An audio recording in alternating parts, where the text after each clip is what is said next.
1 Tessalonicenses, capítulo 1, até o versículo 10 só, tá bom?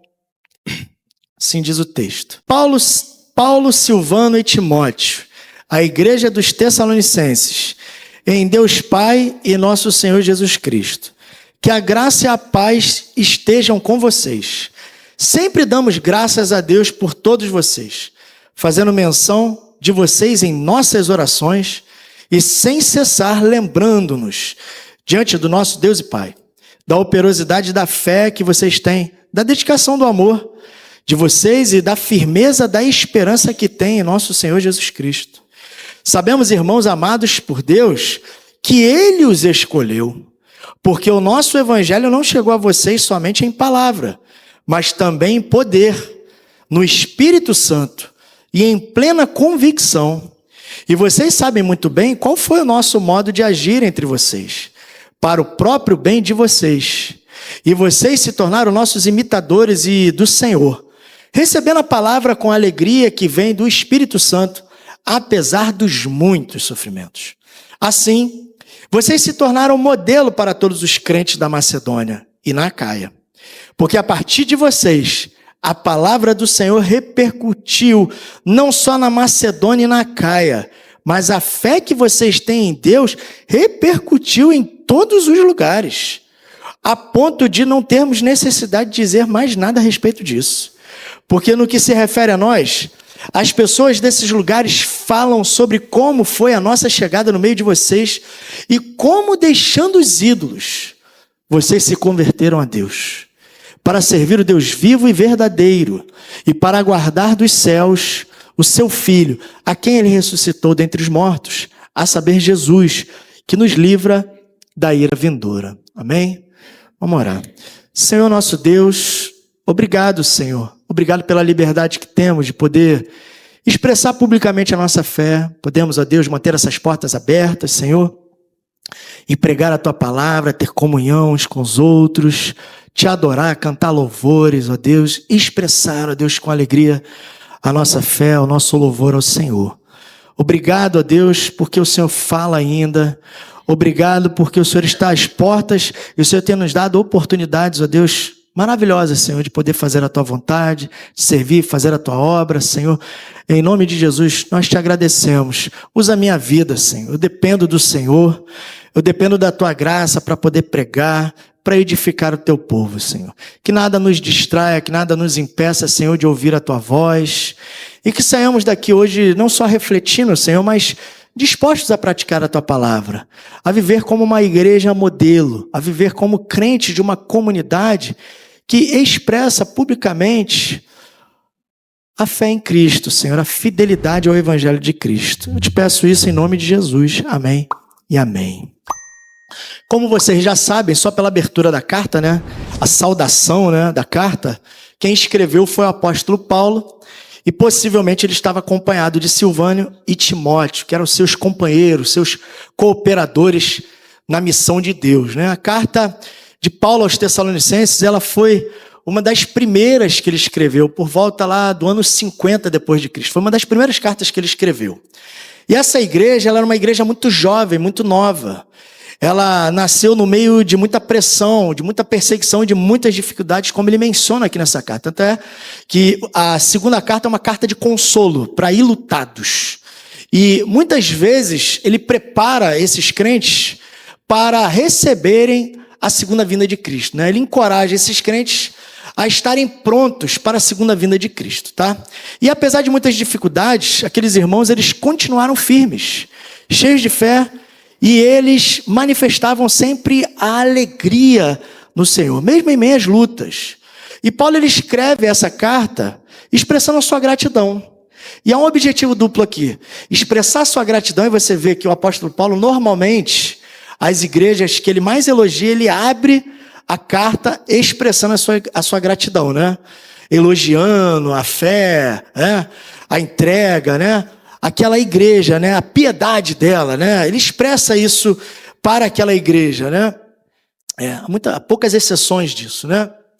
Mas ele também escreve para encorajar a igreja, como eu falei para vocês. por conta da perseguição e das lutas que eles estavam enfrentando. Mas o que mais chama a atenção é o quanto ele se alegra com essa igreja.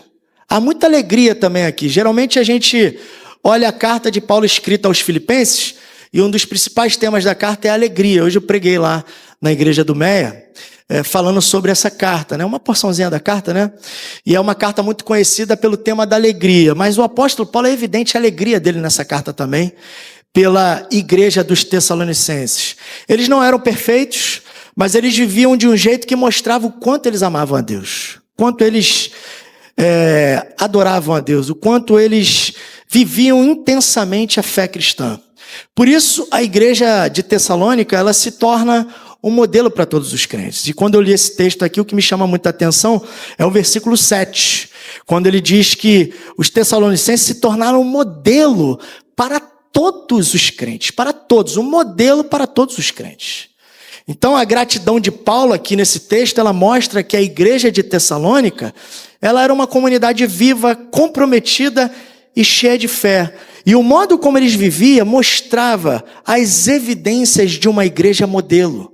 Uma igreja que agrada o coração de Deus. E quando a gente olha para esse primeiro capítulo, dá para a gente perceber claramente quais são as marcas de uma igreja modelo.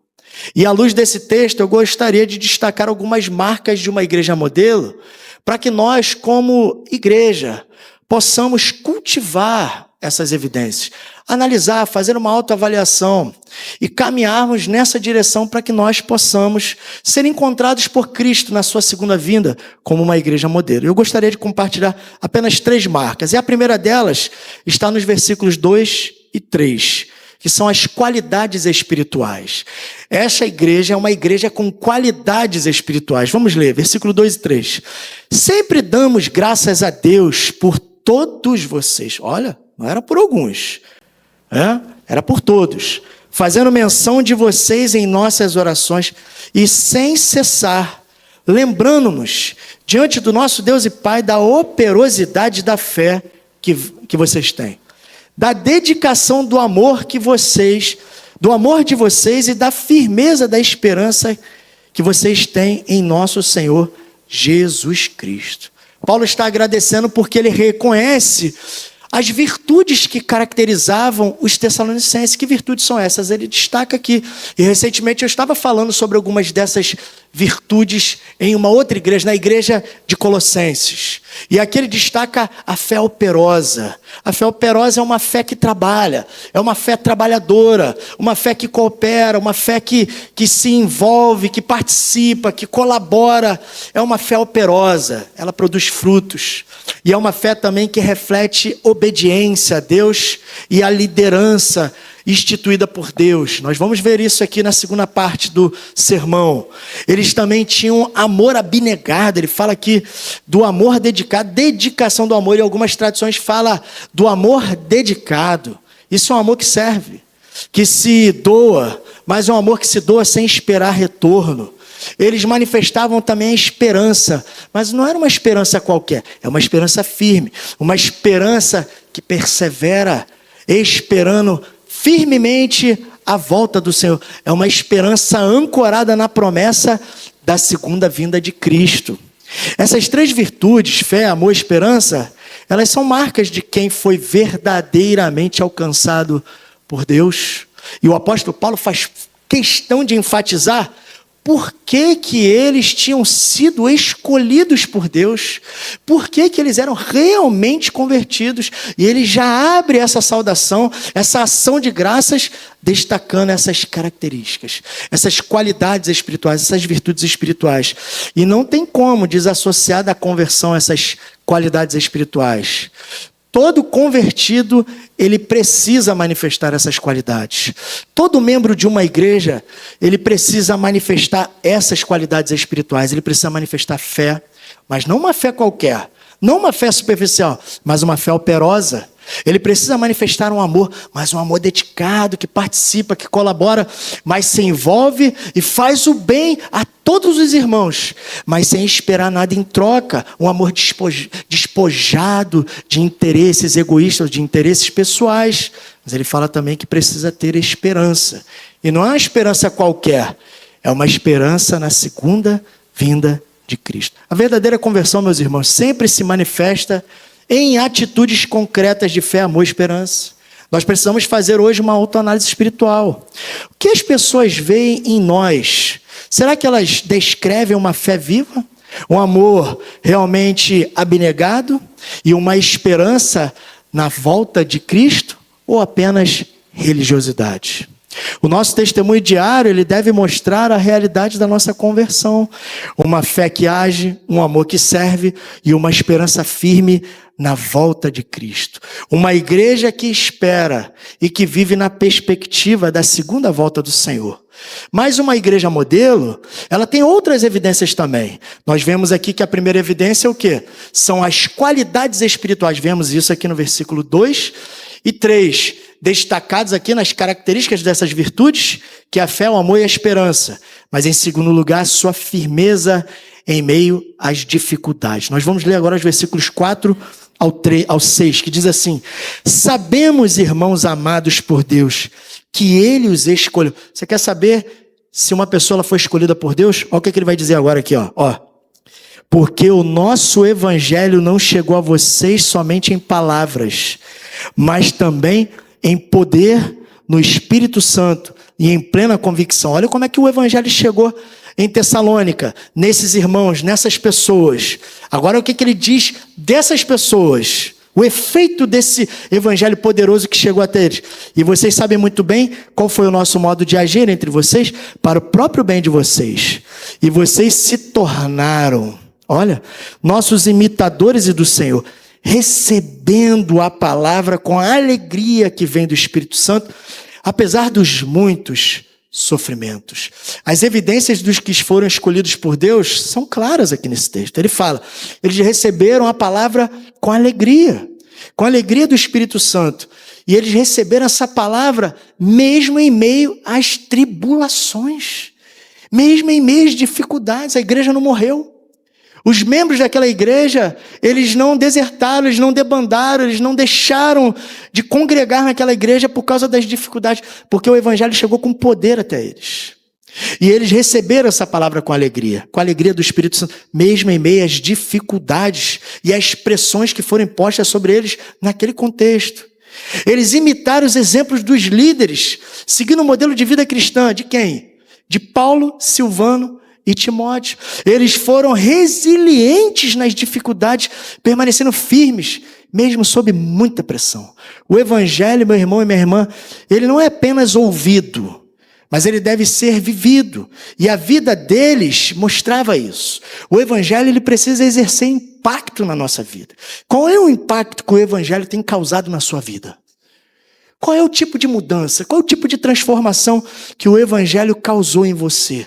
Que mantém você firme, mesmo em meio às muitas dificuldades da vida, as pressões do seu dia a dia. A verdadeira conversão, ela se mostra na postura diante da palavra de Deus e das provações. Nós vimos aqui que eles acolheram a palavra. Não foi apenas um acolhimento superficial. Vocês lembram daquela parábola lá do semeador? Ele sai para semear a palavra de Deus, não sai?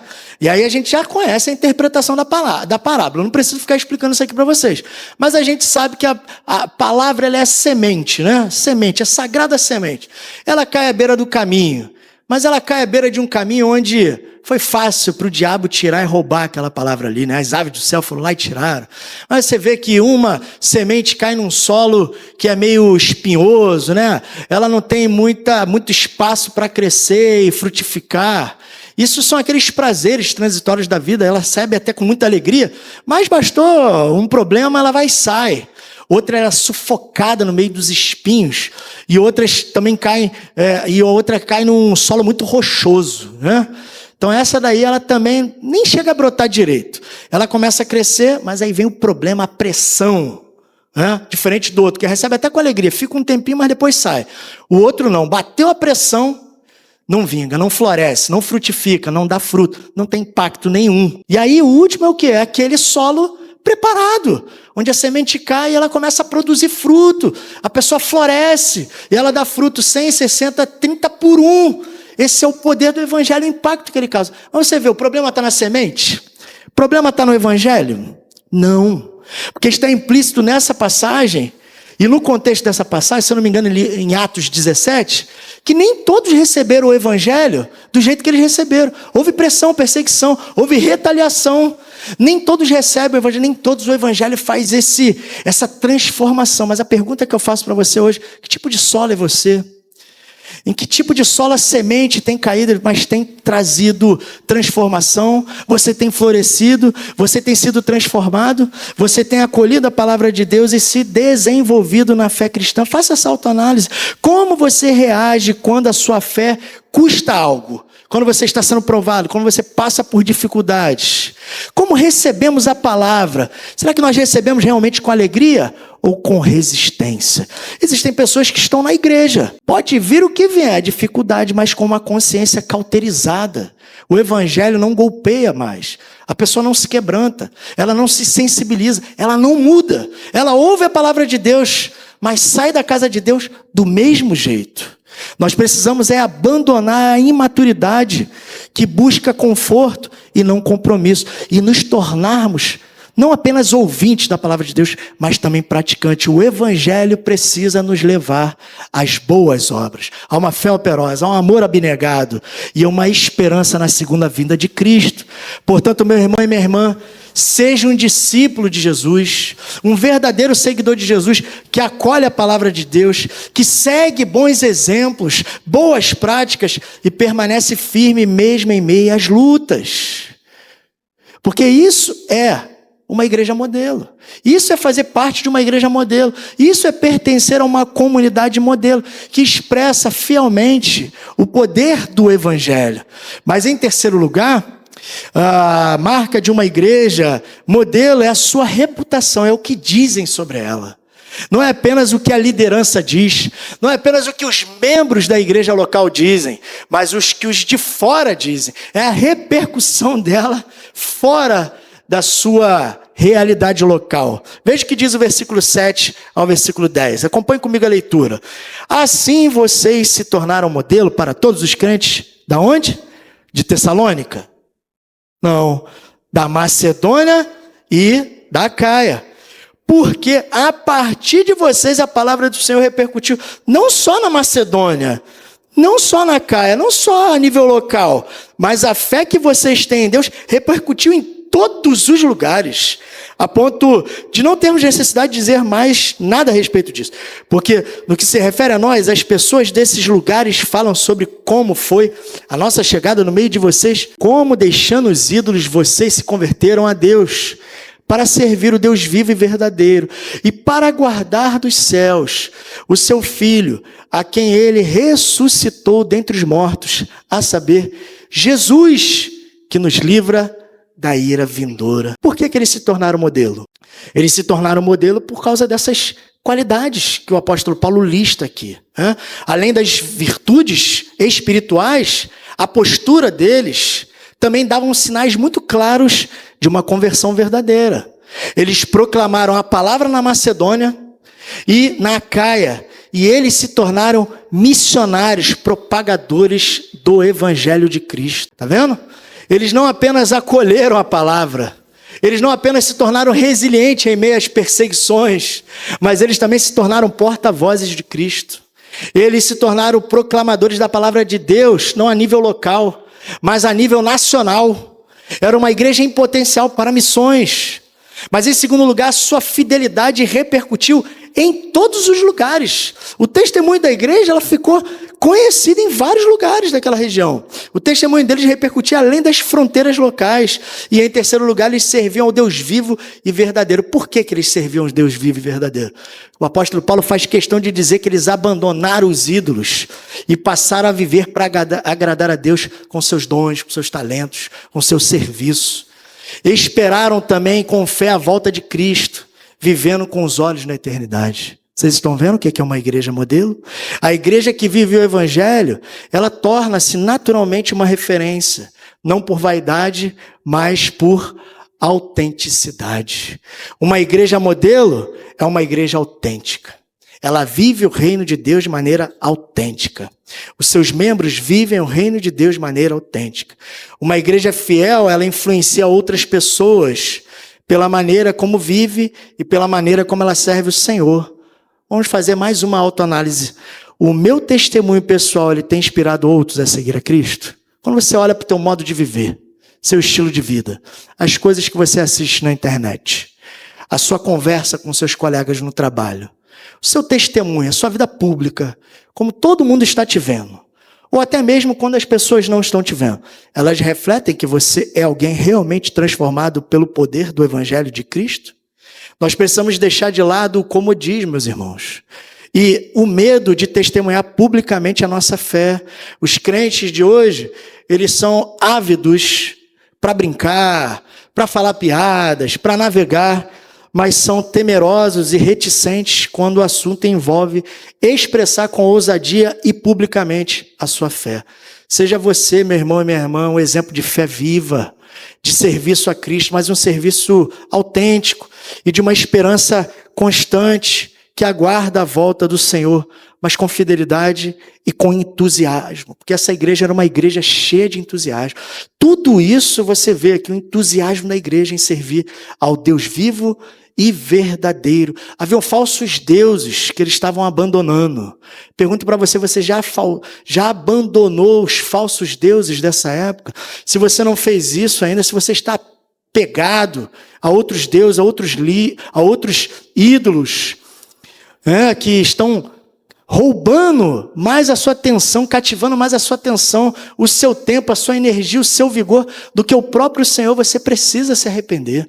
Você precisa se voltar para Deus com arrependimento e fé, entregar de verdade a sua vida a Cristo e viver em novidade de vida, para servir ao Deus vivo e verdadeiro. Porque Deus, Ele quer usar a sua vida. Mas Deus, Ele não usa pessoas que colocam Ele em segundo plano. Deus, Ele usa aqueles que Ele transforma para viver o reino de Deus com esse entusiasmo e com essa alegria que os tessalonicenses estavam vivendo.